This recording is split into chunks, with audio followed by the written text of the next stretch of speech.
Hanji, good morning students. Today we are discussing chapter 4th of 10th of 8th class and there is a metal and non-metal. Last lecture में हमने जो है एक तरह से metal और non metal के बारे में फिजिकल प्रॉपर्टी पढ़ी थी। उससे पहले हमने जो है इनके पीरियोडिक टेबल में किस तरह से क्लासीफाई है, what is the atomic number, इनके बारे में हमने जो है डिस्कस किया था। What is the symbol of any metal या नॉन मेटल या फिर मेटलॉइड के बारे में। Today we are discussing some chemical property, मतलब कि किस तरह से केमिकली रिएक्ट करते हैं। जब मेटल की रिएक्शन ऑक्सीजन के साथ होती है तो क्या होता है, when metal react with oxygen, when metal react with oxygen it will form metal oxide। क्या बनाता है वो, मेटल ऑक्साइड बनाता है। एग्जाम्पल के तौर पर आप कुछ भी यहाँ लिख सकते हैं, जैसे कि copper plus oxygen is equal, जो प्रोडक्ट बनेगा वो बनेगा कॉपर ऑक्साइड। सिमिलरली इस तरह एल्यूमिनियम का भी एग्जांपल दिया जा सकता है, एल्यूमिनियम प्लस ऑक्सीजन क्या बनेगा, एल्यूमिनियम ऑक्साइड Al2O3।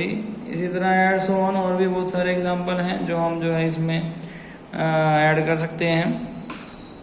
इसी से आगे जो है एक और है कि किस तरह से मेटल रिएक्ट विद एसिड तो होता है तो क्या बनता है, तो रिएक्शन विद एसिड अगर होगा तो क्या होगा, तो अगर कोई भी मेटल रिएक्ट विद एसिड होगा then it will form salt and hydrogen gas will release।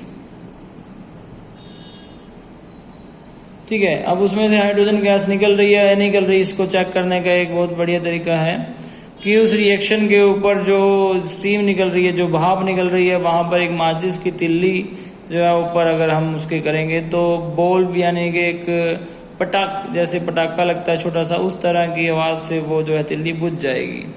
इससे जो है पता लगता है कि मेटल ने जब रिएक्ट किया ऑक्सीजन के साथ तो हाइड्रोजन गैस निकली। ठीक है जी, इसका भी एग्जांपल आप लिख सकते हैं, जैसे कि इसका एग्जांपल है Na plus HCl NaCl plus hydrogen. इसी तरह से मेटल ऑक्साइड, जो यहाँ पर मेटल ऑक्साइड बना था, वो मेटल ऑक्साइड अगर रिएक्ट होगा एसिड के साथ तो क्या बनेगा, रिएक्ट विद एसिड तो क्या होगा, तो metal oxide when reaction in which, इस तरह लिख सकते हैं आप, reaction in which metal oxide react with acid it will form salt and water. ठीक है, वाटर लिख सकते हैं इसको। मेटल ऑक्साइड में Na2O plus HCl arrow NaCl plus water. ठीक है, तो ये कुछ रिएक्शंस हैं जिससे जो है मेटल के बारे में पता लगता है कि मेटल रिएक्ट करता है तो क्या होता है। इसी तरह से एक और रिएक्शन है कि मेटल रिएक्ट विद अगर वाटर के साथ करेगा तो क्या होगा, तो मेटल रिएक्ट विद वाटर करेगा तो मेटल हाइड्रोक्साइड और मेटल ऑक्साइड दो तरह की रिएक्शन आ सकती हैं। इसमें हमारे पास रिएक्टिविटी सीरीज है। मेन अब आपको पता होना चाहिए कि रिएक्टिविटी सीरीज क्या है। तो रिएक्टिविटी सीरीज है, उसके बारे में पढ़ते हैं। रिएक्टिविटी, अब रिएक्टिविटी सीरीज किस तरह से पता लगाते हैं कि कोई चीज कितनी रिएक्टिव है, कोई मेटल नॉन मेटल कितना रिएक्टिव है। तो मेटल कितने रिएक्टिव है उस तरह से पता लगाते हैं कि जो जितना जो है अपर लेयर में जो है हमें जो है पाया जाता है माइनिंग के द्वारा। देखिए जब भी मेटल जो है निकलता है तो सबसे पहले जो है वहां पर जब भी कोई भी चीज निकलती है तो मिनरल के तौर पर निकलती है। मिनरल कहाँ से, अर्थ क्रस्ट में से माइन करके, माइनिंग मतलब खुदाई से। तो उसमें से जो सबसे पहले मिली वो ओर हमें मिलती है, और दूसरी बोलते हैं जिसे गैंगवे बोलते हैं। जो ओर है वो प्रॉफिटेबल जो है एक तरह से हमारे पास मेटल है जिसे साफ सफाई करके जो है हम यूज करते हैं, चाहे वो लोहा हो, चाहे वो गोल्ड हो, चाहे वो कुछ भी हो।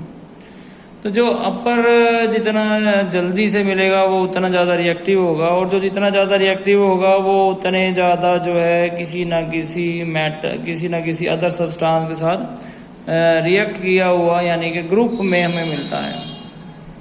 तो रिएक्टिविटी सीरीज में सबसे पहले हमने जो है डाला है पोटाशियम को। पोटाशियम जो है मोस्ट रिएक्टिव है, ठीक है जी। तो पोटाशियम के बाद आता है सोडियम, सोडियम के बाद जो है फिर कैल्शियम,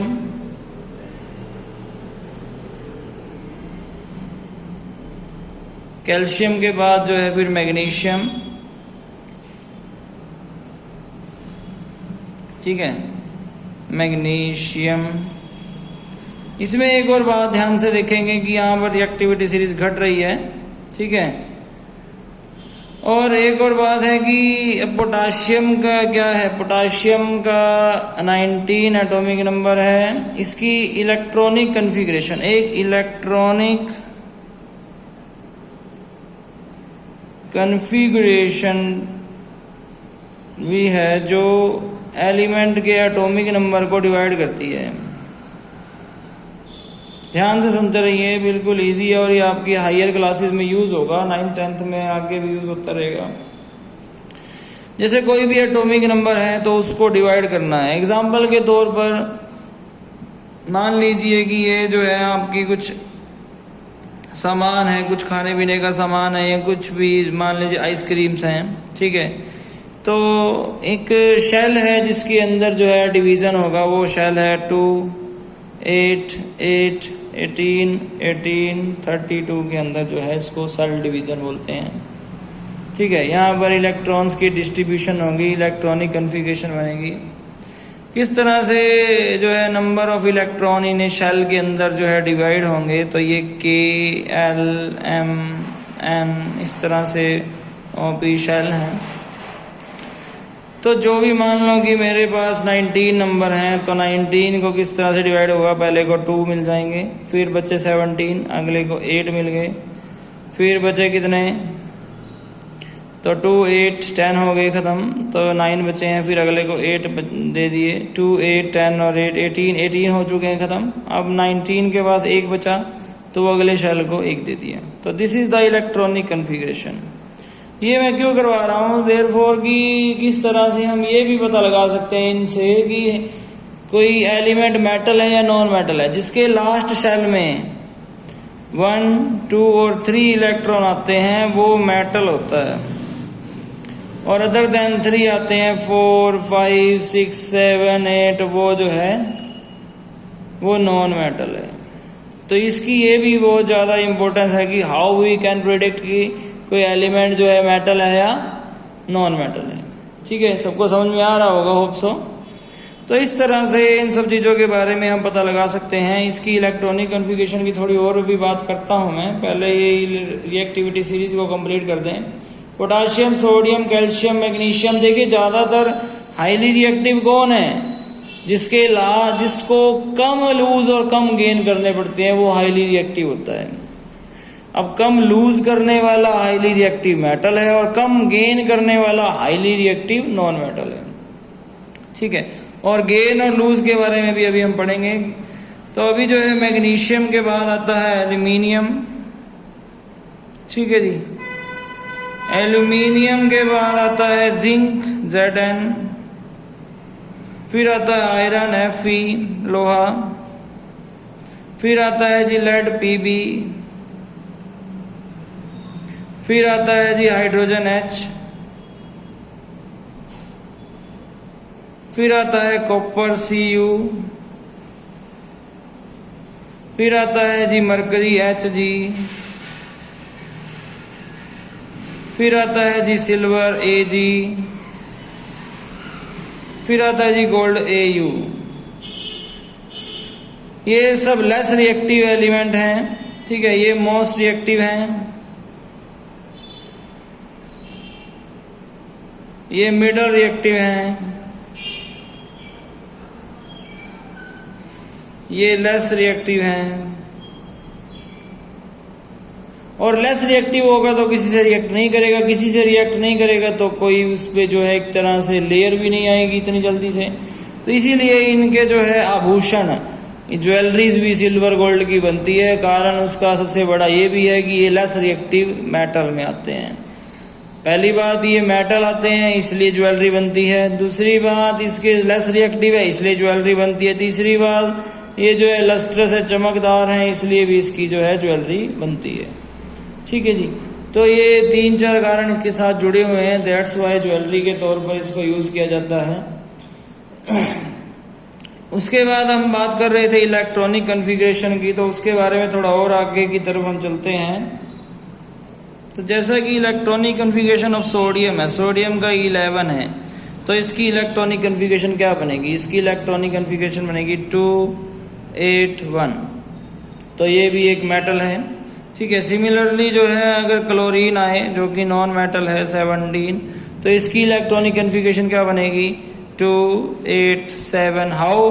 क्योंकि 2, 8, 8, 18, 18 और 32 में इसको सेल डिवीजन करना है। 17 को इसमें बांटा तो पहले 2 बचे 15, फिर 8 दिए तो बचे कितने 7, फिर इसको 7 दे दिए, कंप्लीट हो गया sir. This is the electronic configuration चल रही है। और इन्हीं के बिहाफ पर कि लास्ट शेल में कितने इलेक्ट्रॉन हैं वही जो है लूज और गेन के बारे में बताता है। अगर किसी के लास्ट शेल में 1 और 2 और 3 electron then it will lose, वो इलेक्ट्रॉन्स को लूज करेगा। और जो लूज करेगा वो जो है एक तरह से कटायन बनाता है। कटायन को जो है वो पॉजिटिव से जो है डिनोट किया जाता है। जिसके लास्ट शेल में 4 इलेक्ट्रॉन्स होंगे वो जो है लूज भी कर सकता है और गेन भी कर सकता है। देयरफॉर वो जो है कटायन भी बना सकता है और अगर गेन करेगा तो अनायन भी बना सकता है। कटायन बनाएगा तो पॉजिटिव साइन, अनायन बनाएगा तो नेगेटिव साइन आएगा। जिसके लास्ट शेल में 5, 6, 7 इलेक्ट्रॉन है वो लूज करे, गेन ही करेगा, क्योंकि लास्ट शेल में हमें या तो 8 कंप्लीट करना है या उससे पहले वाले शेल में आना, जिसे ऑक्टेट रोल बोलते हैं, जिसको हिंदी में अष्टक नियम बोला जाता है।